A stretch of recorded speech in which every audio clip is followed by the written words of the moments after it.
Hello guys, pabahay ng gobyerno dito sa may Pasig at ito po ang ating pinaka-latest update natin na ating pinaliparan ng ating drone. Again, dahil ito tuloy-tuloy po nating ina-update upang mabigyan kayo ng mga impormasyon at mga latest na kaganapan. Ito na po yung kanilang mga ginagawa.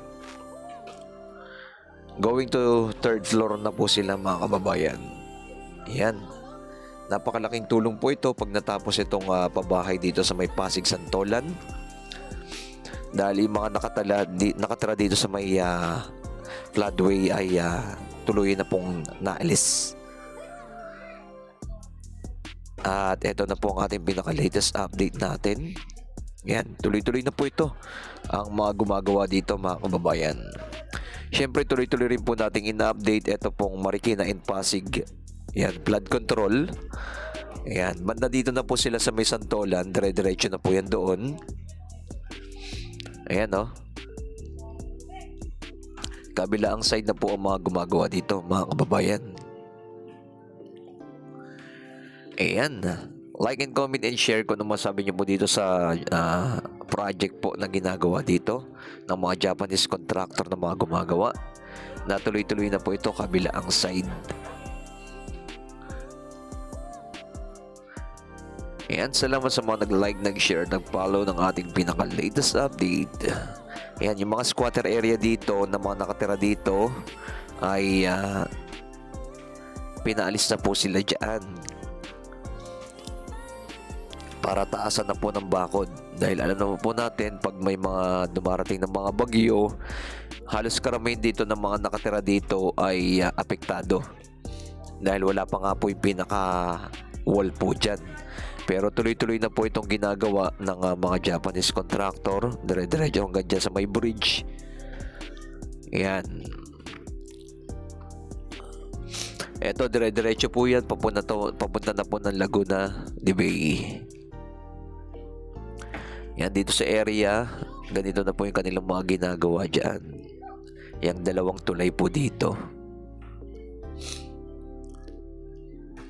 Okay. Medyo masama lang yung ating boses ngayon dahil uso ngayon ng trangkaso at sipon na tubo. Grabe.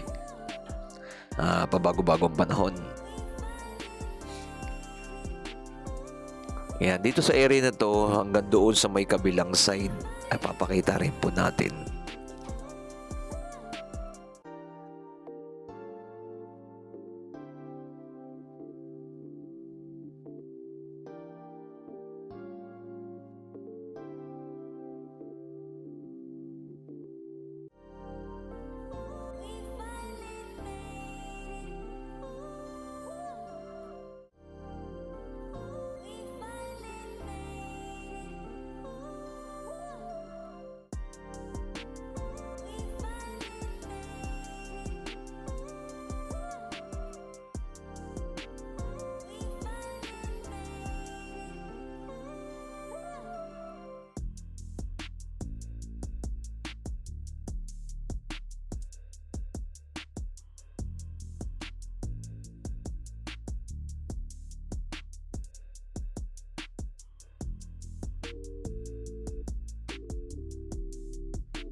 Ayan, dito pupunta sa may SM Marikina na po at ito na po yung kanilang mga ginagawa banda dito.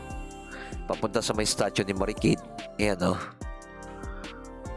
tinaasan na po nila yung area dito. Ang daming mga kabahayan dito Kaya kailangan talaga mataas yung wall dito para hindi basta-basta masira at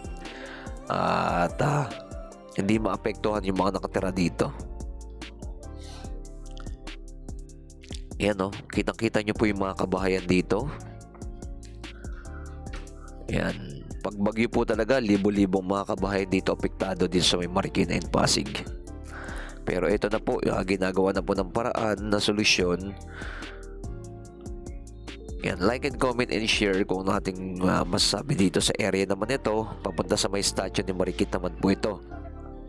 Dito sa may pinaka bridge po dito mga kababayan. At tuloy-tuloy na po yung pagdidredging dito sa area na to.